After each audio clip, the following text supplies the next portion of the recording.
Good morning. সকাল সকাল বেরিয়ে পড়েছি। শুভ সকালের অনেক অনেক শুভেচ্ছা, অনেক অনেক ভালোবাসা জানিয়ে আজকে ব্লগটা এখান থেকে শুরু করছি। এখন আমি বেরিয়ে পড়েছি বাপের বাড়ি ভাইঝির বিয়ে। তো দাদাভাই গাড়ি নিয়ে এখন গাড়িতে তেল ভরতে গেছে, আর আকাশে মেঘ করেছে এখন অলরেডি। আর আমি রেডি হয়ে গেছি, এই যে ব্যাগ ফ্যাগ গুছানো হয়ে গেছে, ব্যাগ ওখানে। তো আমার নতুন বন্ধু, পুরনো বন্ধু, সবাইকে শুভ সকালের অনেক অনেক শুভেচ্ছা, অনেক অনেক ভালোবাসা। অনেকদিন পর আমি ব্লগ নিয়ে এলাম, তো চলো দেখতে থাকো।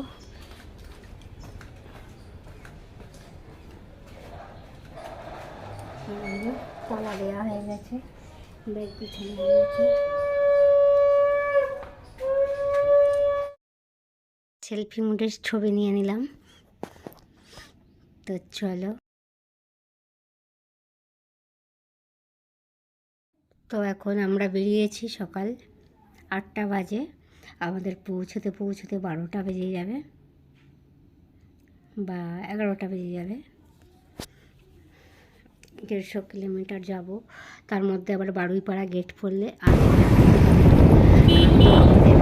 কপালটা খুবই খারাপ ছিল, যেতে যেতে বারুইপাড়ায় গেট পড়েছে। তো চলুন দেখতে থাকুন, আর কেমন লাগছে অবশ্যই বলবেন। আমি অনেক দিন পর আবার ব্লগে এলাম। এখন যাব 150 কিলোমিটার লং ড্রাইভে। আমার ভাইজির বিয়ে, ভাইজির বিয়েতে যাচ্ছি। আর আমি এখন কিছু গয়নাগাটি কিছু পরিনি, কারণ যেহেতু গাড়িতে অনেকটা 3 ঘন্টা জার্নি করে যেতে হবে। তো আমি নর্মাল অবস্থাতেই যাচ্ছি, ওখানে গিয়ে ড্রেস চেঞ্জ করবো, সব পরবো। তো চলো দেখতে থাকো।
এখন আমার বাপের বাড়ি এসে গেছি, এই যে নদী পার হচ্ছে। এই নদীটা আগের আপনাদের ভিডিওতে দেখিয়েছিলাম, তাই জন্য নদীর ব্যাপারে আর কিছু বলছি না। এখন আমি নদীর পোলের উপর দিয়ে হাঁটছি, আর আমার বর পিছনে আসছে। আমি আগে পার হয়ে যাই, তারপরেও আসবে, কারণ এই পোলে অনেকদিন চাপা নেই, আমার খুব ভয় করে। তো এখন আমি হাঁটছি, চলো দেখো। রোদ দূরে পুরো মুখটা সেদ্ধ হয়ে গেছে, বুঝতেই পারছেন একদম মুখটার অবস্থা কী অবস্থা হয়েছে। আমি বাঁশের সাঁকো পার হয়ে পাড়ে দাঁড়িয়ে আছি, আর আমার বড় পাড়ে আছে। আমি পার হয়ে এসেছি, তারপরে ও নামবে।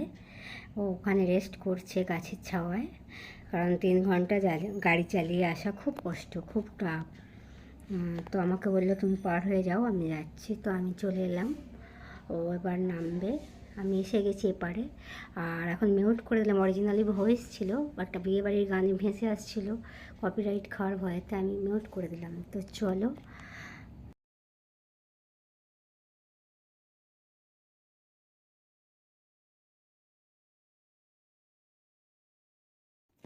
মিউট করে দিলাম, এখানে ভয়েস ছিল একটু, কারণ বিয়েবাড়ির গানের আওয়াজ এখানে আসছে, কপিরাইট খেয়ে যাবো, সেই জন্য ভয়েতে মিউট করে দিলাম।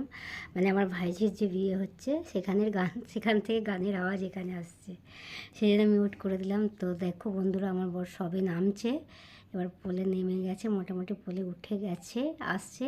আর পোলটা কত বড় দেখুন, ব্রিজটা মানে বাঁশের সাঁকোটা কত বড়। আমরা পোল পোল করি, যাই হোক ছোটোবেলা থেকে আমাদের পোল বলে অভ্যাস আছে, কিন্তু অ্যাকচুয়াল ব্রিজ।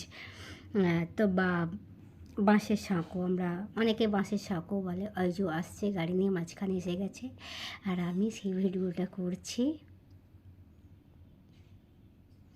ও আসছে বলে ভিডিওটা করছি। তো দেখুন বন্ধুরা কেমন লাগছে, অবশ্যই ভালো লাগলে লাইক কমেন্ট শেয়ার করবেন। তো চলো, গ্রামের পরিবেশ আজকে শুধু আপনাদের দেখালাম, সারা রাস্তাটা আমরা কিভাবে এলাম আর গ্রামের পরিবেশ এটুকুই আপনাদের দেখাবো। আর পরের ব্লগটা অবশ্যই বিয়েবাড়ির ব্লগ আসবে, ধামাকা ব্লগ। তো আমি আবারও নদীর থেকে উঠে পড়েছি, যাচ্ছি।